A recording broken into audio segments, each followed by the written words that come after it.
Someone like that, someone who refuses to put off joining the elect, is a kind of priest, a servant of the gods, in touch with what is within him and what keeps a person undefiled by pleasures, invulnerable to any pain, untouched by arrogance, unaffected by meanness, an athlete in the greatest of all contests, the struggle not to be overwhelmed by anything that happens, with what leaves us dyed indelibly by justice, welcoming wholeheartedly whatever comes, whatever we're assigned, not worrying too often, or with any selfish motive, about what other people say, or do, or think.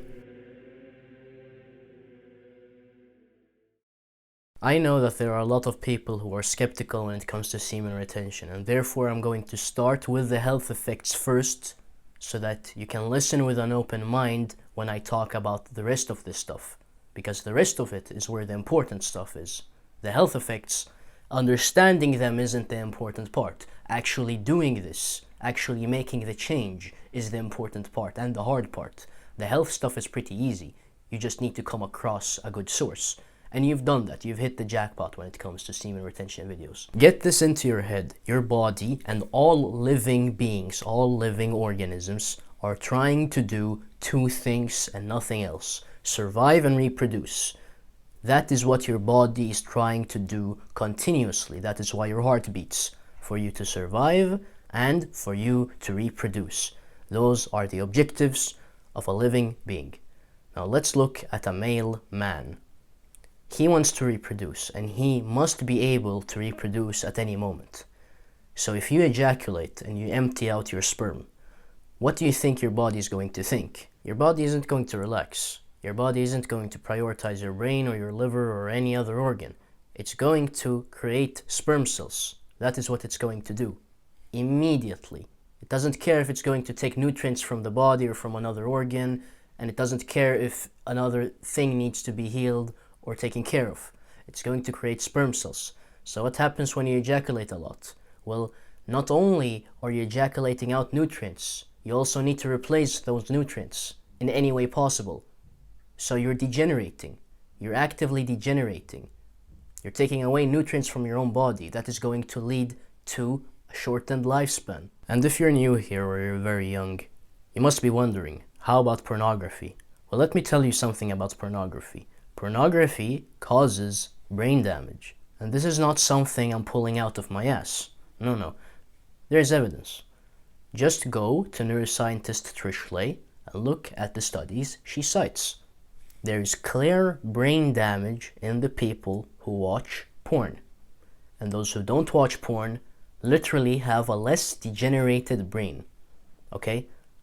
I'm going to repeat that.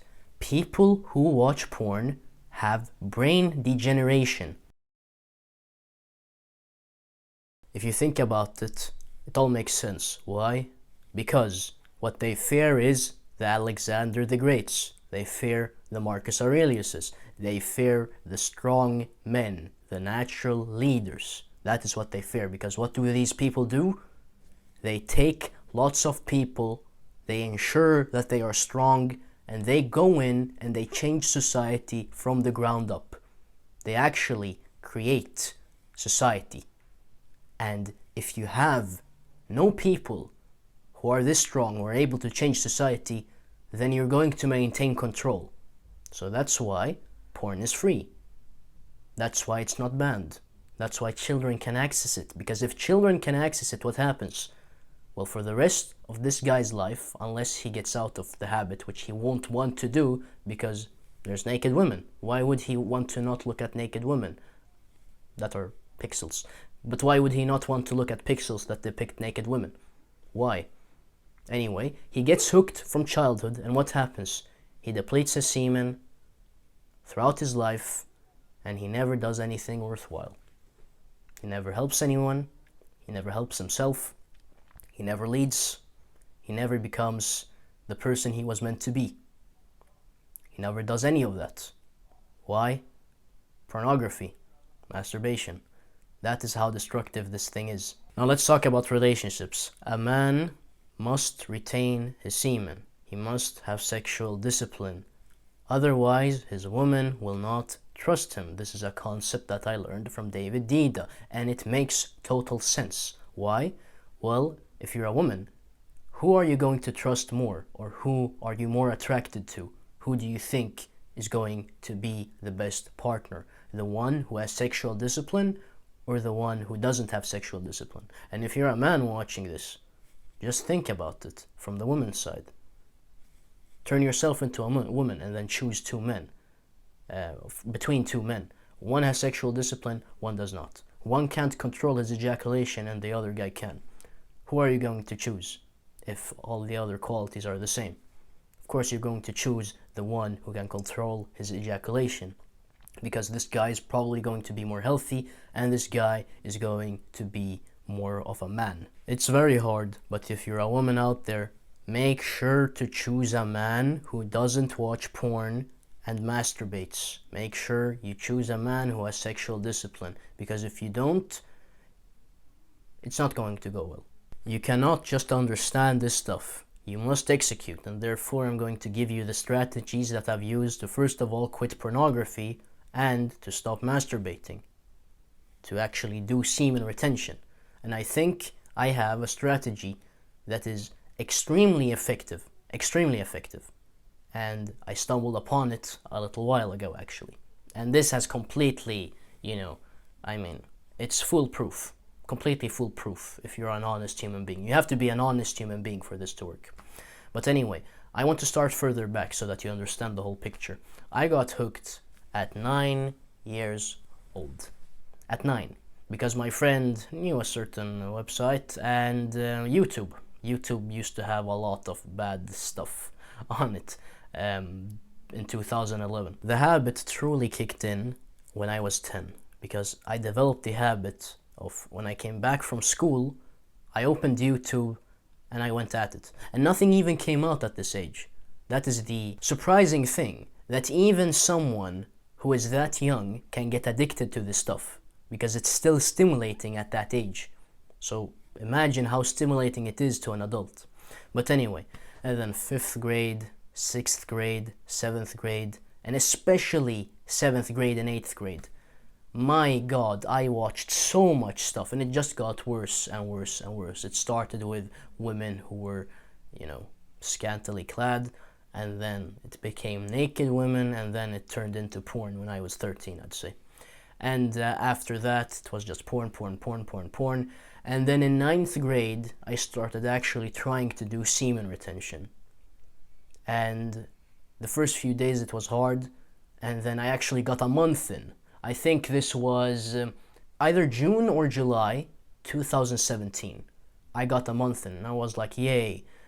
But then I broke it, unfortunately. And I even remember which video I watched when I broke it. It was at this point that I would have my 800-day streak. And let me tell you something.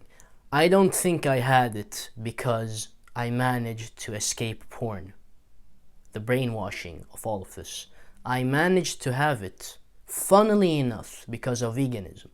Because August 2017 coincided with the time period where I was vegan. This entire time period coincided with veganism, okay? And shortly after breaking the streak, I went back to meat, like 2 months later.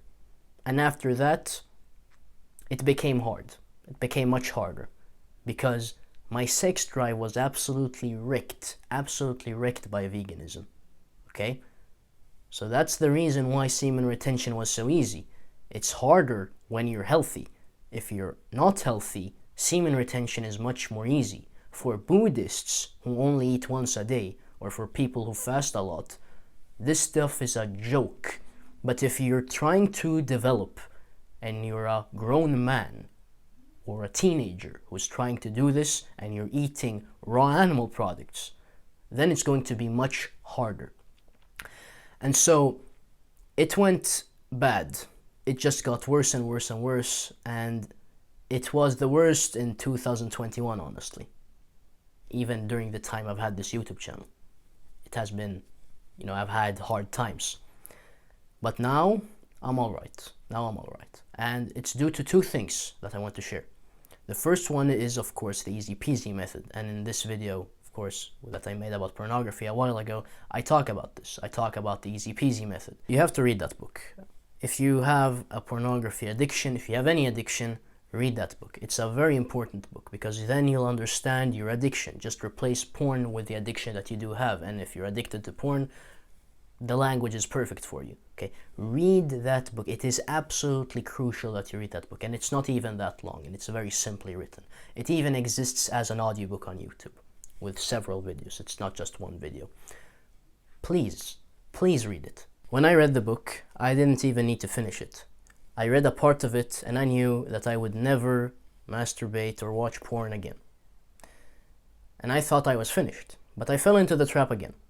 And for some reason, because I had fallen into the trap again and I had read the book, somehow the contents of the book just were completely removed. They didn't affect me anymore. So it didn't work. The book didn't work for me. And I'm a rare case, okay? I'm a rare case when it comes to this. I don't know why, but usually that book explains any addiction perfectly. You understand everything and you stop. What was missing was this. You see, there's a guy, an enlightened guy named Shinzen Young. And Shinzen Young is a very, very, very, very, very mindful person. And he had things that he was struggling with. So even being enlightened didn't remove some of these systems of behavior that one doesn't want. So what he did is he went to psychotherapy. And what he says is that with some addictions, mindfulness and meditating and all of this won't help. It's 50%, but the other 50% is this. It is a social structure, social support. So this is what I did, and this has worked perfectly. You go to a friend that you trust and you say, every time I ejaculate, I will send you $50. Okay? You'll send this person $50. And it's not in the way where they have to ask you or you have to call them. No. You're an honest human being. If you're going to do this, you're going to be an honest human being. This person shouldn't even have to ask you. Okay? If you ever ejaculate, you send the money immediately without telling them anything. You just send it. That is the level of honesty you need here. If you don't have that, well, unfortunately, this won't work. But I like to regard myself as a very honest person, and so, I shit you not, I would send him $50 immediately if I were to ejaculate or watch porn. But he won't earn a single dollar from me. Seriously, if you've been struggling, go and do this. Go find a friend, make a mutual deal or just a one-sided deal like I have, and trust me, it will work, because all you need is a compelling reason not to do it once you feel the urge. And if you feel the urge and you know that you'll have to pay someone $50 or $100 or $200 just to do the deed, then you won't. You won't, especially if you're like me. From a certain perspective, all of this is very funny because the true nature of addiction is that it absolutely does not exist. How? Because it is dependent on time and thought. It is dependent on time because you're repeating a behavior through time and you're calling that an addiction. The only thing that exists right now is this moment. So time is purely psychological, and therefore if we make addiction stand on that ground, well, there is no ground there. There is no ground to time because it's purely psychological. It's not something that actually happens. So from that perspective, addiction can't exist. It's the same thing with thought. For you to be addicted, there needs to be a feeling, and you have to think that this feeling refers to a certain action that you must do. And because of the system, you actually start doing things. This is how behavior works. You have a feeling and you have a thought and it goes on. But this entire domain is dependent on thought. So without thought, you would only have the feeling. And with the feeling, you wouldn't be able to identify what you have to do to make this feeling go away, or what this feeling actually entails. It's not connected to anything. So therefore, your addiction, masturbation in general, is just connected to a thought. And the true nature of thought is that it doesn't exist. Why? Because it's dependent on the mind, and the mind doesn't exist. How does the mind not exist? Well, when you're not thinking, you're still there, but your mind isn't there. Your mind doesn't exist when you're not thinking. It only arises because of the thought. You're not a mediocre man. You can do this. If your goal is excellent health, you can do this. And if no one else believes in you, if you don't even believe in yourself, well, I believe in you. So go and do it. Seriously. And if you're a woman who's watching this, get yourself a man who does semen retention or has mastered himself from a sexual perspective, because otherwise you won't be able to trust him. And unfortunately, most men nowadays cannot be trusted. Go and achieve excellent health. I know you can do it.